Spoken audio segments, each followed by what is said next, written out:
मेरा YouTube channel अंकुर sir math वाले से इंग्लिश ग्रामर में हम लोग ट्रांसलेशन पढ़ेंगे बिहार बोर्ड के लिए। बिहार बोर्ड में देखिए ट्रांसलेशन में आता है ट्रांसलेट इनटू इंग्लिश, तो उसमें आपको हिंदी में दिया रहेगा, इंग्लिश में आपको ट्रांसलेट करना होगा। तो टेंस, नरेशन, वॉइस, ये सारा हम लोग पढ़ेंगे सेगमेंट। पहले टेंस हम स्टार्ट कर रहे हैं आज, ठीक ना। तो पहले आप लोग ये जान जाइए कि टेंस का मतलब होता क्या है। देखिए टेंस, टेंस को हम हिंदी में काल कहते हैं। क्या कहते हैं? काल। टेंस को कितने भागों में बांटा गया है? 3 भागों में। कितने भागों में बांटा गया है? 3 भागों में। कौन कौन सा? Present tense. कौन टेंस? Present tense. उसके बाद पास्ट टेंस। उसके बाद बाबू फ्यूचर टेंस। Future tense. देखिए टेंस को कितने भागों में बांटा गया बाबू? 3 भागों में। कौन कौन सा? Present tense, past tense, future tense. तो प्रेजेंट टेंस को हम हिंदी में कहते हैं वर्तमान काल। कौन सा काल बाबू? वर्तमान काल। वर्तमान काल बोलते हैं। कौन सा काल बोलते हैं? वर्तमान काल। पास्ट टेंस को क्या बोलेंगे बाबू? भूतकाल। कौन सा काल? भूतकाल। फ्यूचर टेंस का मतलब भविष्यत काल। कौन काल? भविष्यत काल। देखिए प्रेजेंट टेंस का मतलब कि जो चल रहा है उसको प्रेजेंट टेंस कहेंगे। पास्ट टेंस जो बीत गया है, और फ्यूचर टेंस जो आने वाला है। तो देखिए टेंस को कितने भागों में बांटा गया है बाबू? 3 भागों में। प्रेजेंट टेंस, पास्ट टेंस और फ्यूचर टेंस। और प्रेजेंट टेंस को भी 4 भागों में बांटा गया है। कितने भागों में बांटा गया प्रेजेंट टेंस को? 4 भागों में। वैसे ही पास्ट टेंस को कितने भागों में बांटा गया है? 4 भागों में। फ्यूचर टेंस को कितने भागों में बांटा गया है? 4 भागों में। टोटल हम लोग 12 पढ़ेंगे, ठीक ना। कितना पढ़ेंगे? 12। तो देखिए प्रेजेंट टेंस को कितने भागों में? 4 भागों में। तो पहला होगा प्रेजेंट इंडिफिनिट टेंस। क्या होगा? Present indefinite tense. पहला होगा present indefinite tense. Present tense को 4 भागों में बांटे हैं। दूसरा होगा प्रेजेंट कंटिन्यूअस टेंस। क्या होगा बाबू? Present continuous tense. Present continuous tense. Present perfect tense. Present perfect tense. उसके बाद प्रेजेंट परफेक्ट कंटिन्यूअस टेंस। देखिए बाबू टेंस को कितने भागों में बांटा गया है? 3 भागों में। प्रेजेंट टेंस, पास्ट टेंस और फ्यूचर टेंस। प्रेजेंट टेंस को कितने भागों में बांटा गया है? 4 भागों में। Present tense, present indefinite tense, present continuous tense, present perfect tense, present perfect continuous tense. इतना आप लोग उतार लीजिए, ठीक। उसके बाद आगे का बताएंगे हम। उतारिए आप लोग।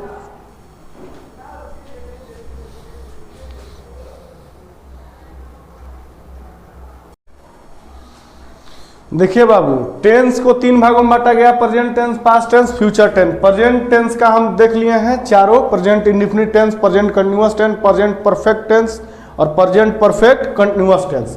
और पास्ट टेंस का भी 4 गो भेद होता है। इसका भी देखिए past indefinite tense, past indefinite tense, past continuous tense,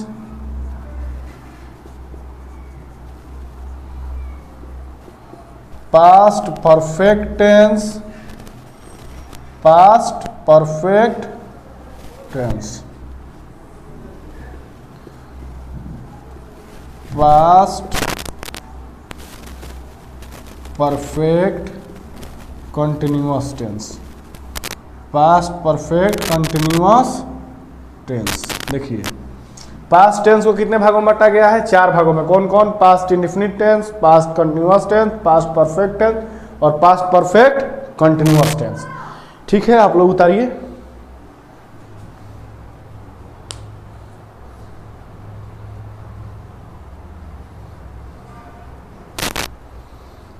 देखिए बाबू, इतना देर में आप लोग उतार लिए होंगे, ठीक ना। अब हम फ्यूचर के बारे में बता रहे हैं, फ्यूचर टेंस के बारे में। देखिए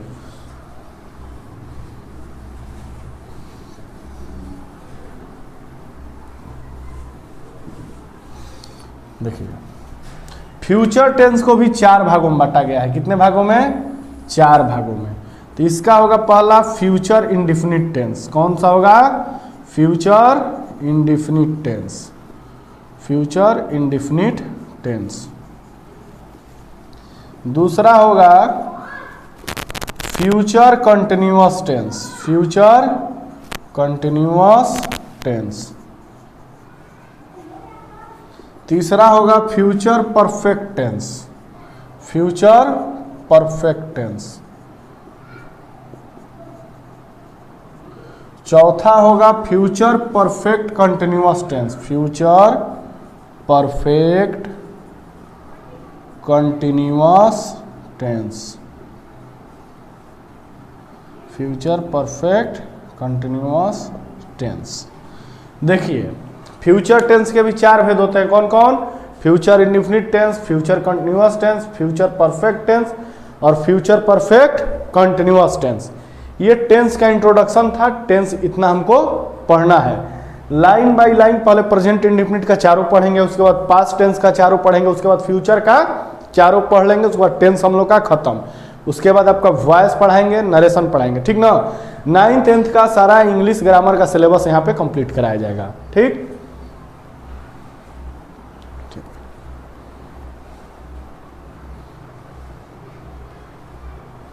ठीक है, इतना उतार लिए होंगे आप लोग। अब हम प्रेजेंट,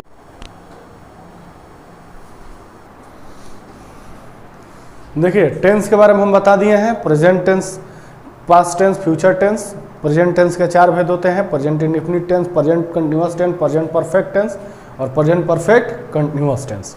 तो देखिए अब हम लोग पढ़ेंगे प्रेजेंट इंडिफिनिट टेंस के बारे में। किसके बारे में?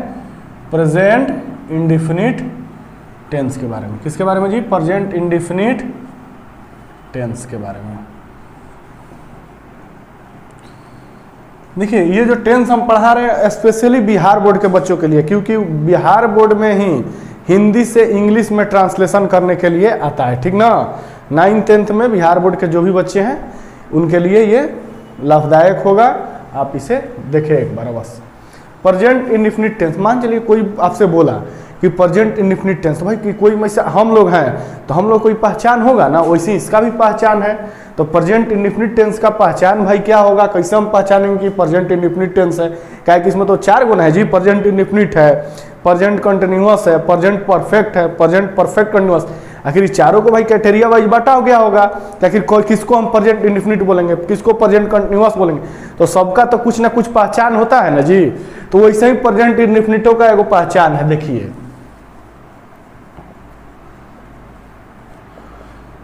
प्रेजेंट इंडिफिनिट का पहचान होगा जिस वाक्य के अंत में, क्या बाबू?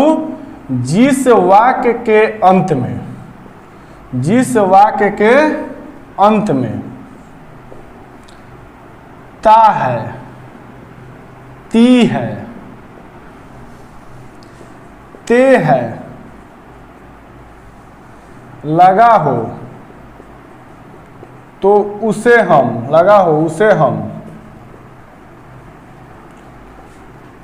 प्रेजेंट इंडिफिनिट टेंस कहते हैं। प्रेजेंट इंडिफिनिट टेंस कहते हैं।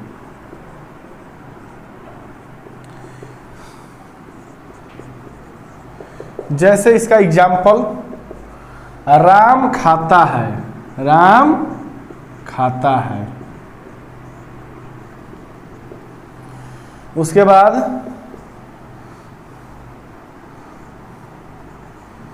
तुम खाते हो, तुम खाते हो। देखिए ते हैं, ते हो, सही, ठीक ना। अब देखिए जिस वाक्य के अंत में क्या है जी? जिस वाक्य के अंत में ता लगा रहा है, ती है, ते है, लगा हो, उसे हम क्या कहते हैं? Present indefinite tense. क्या कहेंगे बाबू? Present indefinite tense. तो इसका देखो बनाने का नियम लिखो। क्या होगा बनाने का नियम? बनाने का नियम।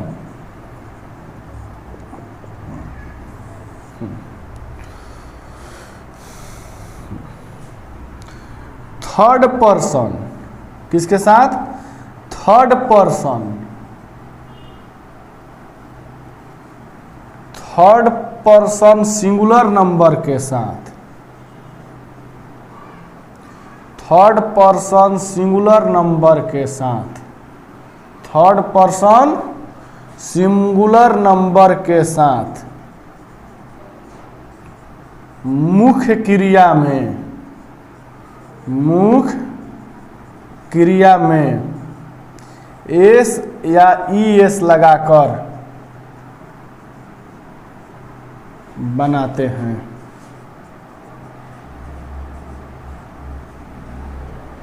ठीक ना? देखिए बाबू, ये वो चीज आप लोग समझ जाइएगा, जब नाउन में एस या ईएस लगाते हैं तो क्या बनता है जी? जब नाउन में हम लोग एस और ईएस लगाते हैं तो प्लूरल बनेगा। क्या बनेगा? प्लूरल। लेकिन जब वर्ब में हम एस और ईएस लगाते हैं तो क्या बन जाएगा? सिंगुलर। ये कॉन्सेप्ट हमेशा आप लोग याद रखिएगा।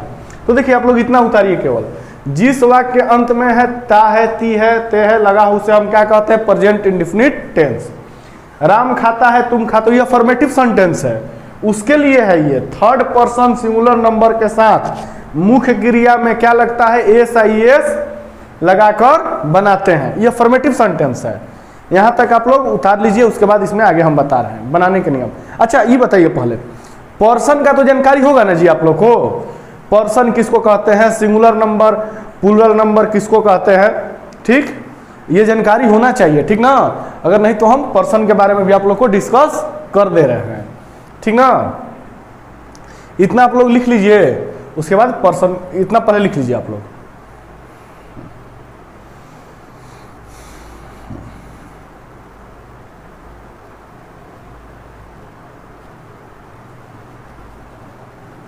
देखिए इतना आप लिख लिए होंगे, अब आगे बता रहे हैं। बनाने का नियम, थर्ड पर्सन सिंगुलर नंबर के साथ मुख्य क्रिया में S I S. Third person singular number कौन कौन होता है?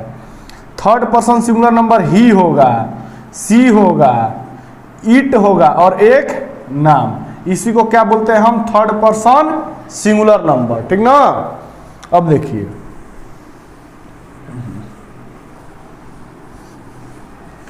अफर्मेटिव सेंटेंस आता है। क्या आता है? एक अफर्मेटिव सेंटेंस।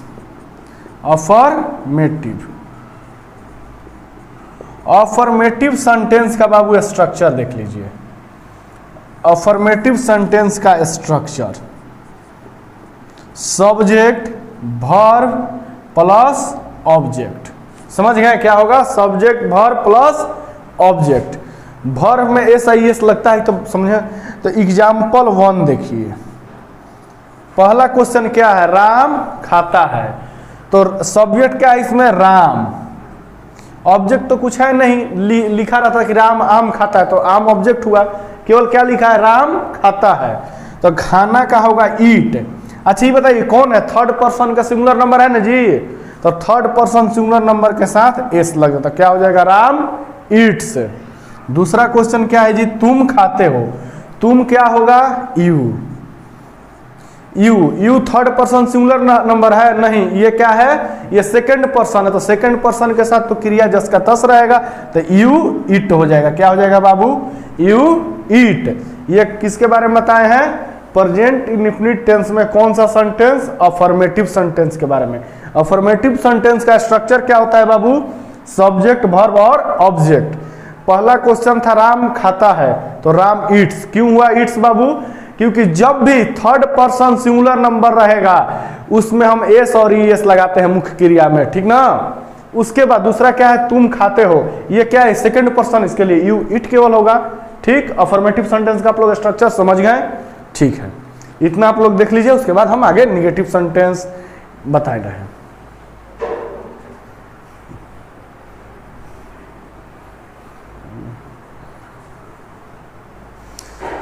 देखिए उतार लिए होंगे सब लोग। अब देखिए निगेटिव सेंटेंस के बारे में।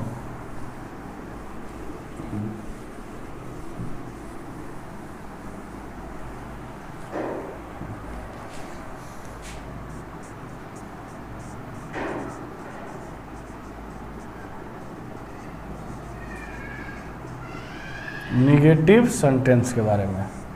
निगेटिव सेंटेंस का स्ट्रक्चर क्या होता है? Subject plus do does plus not plus V1 plus object. अब देखिए निगेटिव सेंटेंस में क्या एक्सटर्नल चीज आ गया? डू डज और नॉट। नॉट तो नहीं के लिए आएगा और डू डज का प्रयोग आप लोग समझ जाइए। तो यहां पर एक आप नोट लिख लीजिएगा। क्या लिख लीजिएगा? Note. Third person singular number के साथ। किसके साथ बाबू? थर्ड पर्सन सिंगुलर, एसएल का मतलब सिंगुलर, सिंगुलर नंबर के साथ, थर्ड पर्सन सिंगुलर नंबर के साथ डज का प्रयोग करते हैं। किसका प्रयोग? डज का प्रयोग करते हैं। बाकी के साथ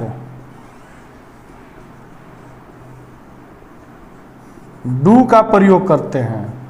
बाकी के साथ डू का प्रयोग करते हैं।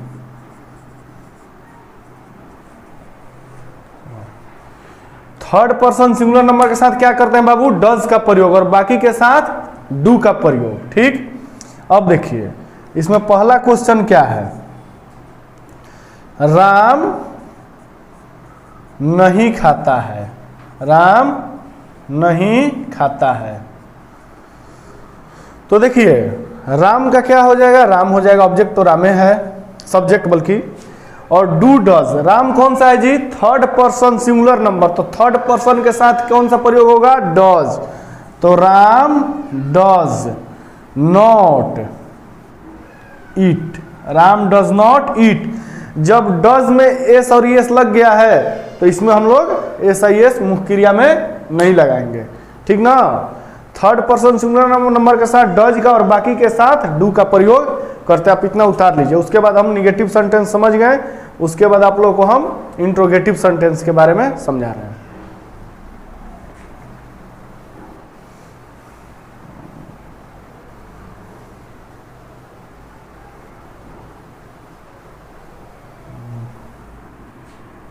ठीक है, मिटा रहे हैं।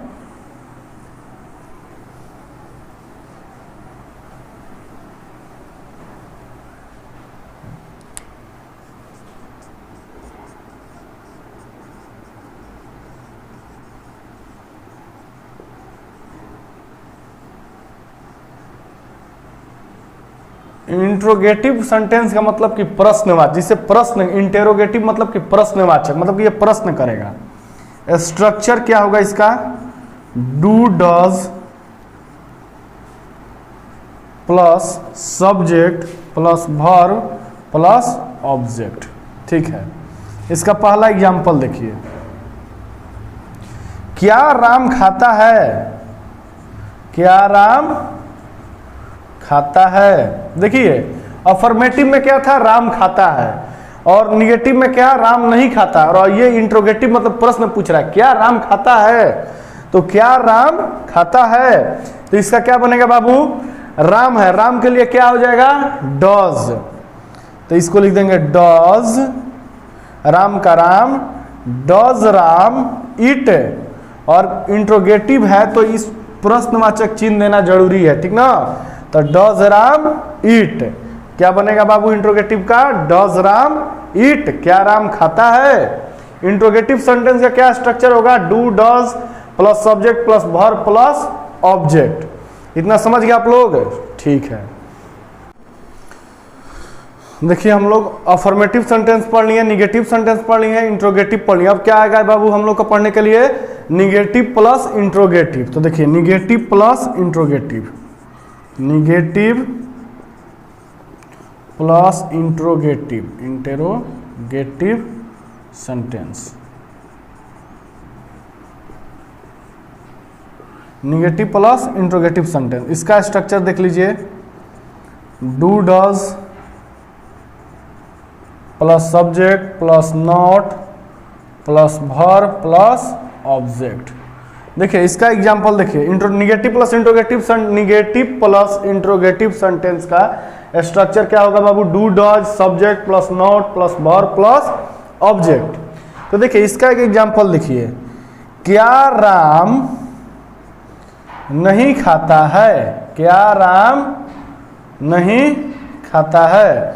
तो देखिए क्या राम नहीं खाता है, तो राम के लिए हो जाएगा डज, डज राम का राम, डज राम नॉट ईट, और ये हो जाएगा question mark, does Ram not ईट। देखिए क्लियर आप लोग को नहीं आ रहा होगा, डज राम नॉट ईट, ठीक ना बाबू?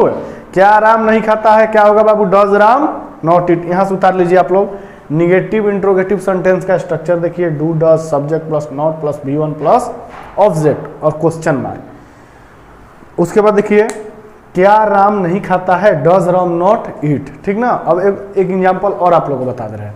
देखिए ये नोट तो आप लोग उतार लिए होंगे, इसको हम रिमूव कर दे रहे हैं, ठीक ना? एक एग्जांपल देखिए,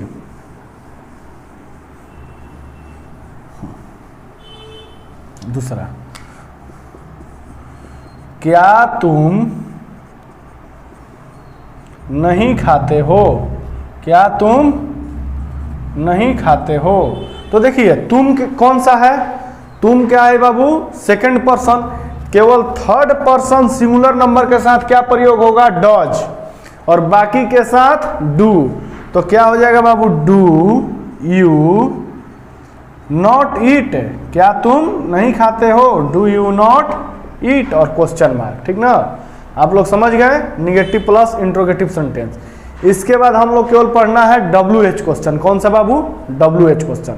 आप लोग निगेटिव प्लस इंट्रोगेटिव पढ़ लिए, आप लोग हम अफर्मेटिव प्रेजेंट इंडिफिनिट में अफर्मेटिव बता दिए, निगेटिव बता दिए, इंट्रोगेटिव बता दिए, और उसके बाद निगेटिव प्लस इंट्रोगेटिव सेंटेंस। आप लोग अपने प्रैक्टिस करने के लिए बाबू ऑक्सफोर्ड का करेंट इंग्लिश ग्रामर आता है, ऑक्सफोर्ड का करेंट इंग्लिश ट्रांसलेशन आता है। तो अभी आप लोग फिलहाल 10th में 9th में जो भी क्लास में बिहार बोर्ड में होंगे, तो आप लोगों के लिए ऑक्सफोर्ड का English, Oxford current English translation, वो बुक ले लीजिएगा, ठीक ना? और उससे प्रैक्टिस कीजिए। आज आप लोग प्रेजेंट इंडिफिनिट का बनाइएगा, ठीक ना? बाकी WH क्वेश्चन का कल का सेशन में हम डाल देंगे, ठीक? अभी आप अफर्मेटिव आप लोग समझ गए, निगेटिव समझ गए, इंट्रोगेटिव समझ गए, और निगेटिव प्लस इंट्रोगेटिव सेंटेंस। आप इस टॉपिक को आप ऑक्सफोर्ड करंट इंग्लिश ट्रांसलेशन से कंप्लीट कीजिएगा, ठीक है बाबू? ठीक है, जय हिंद।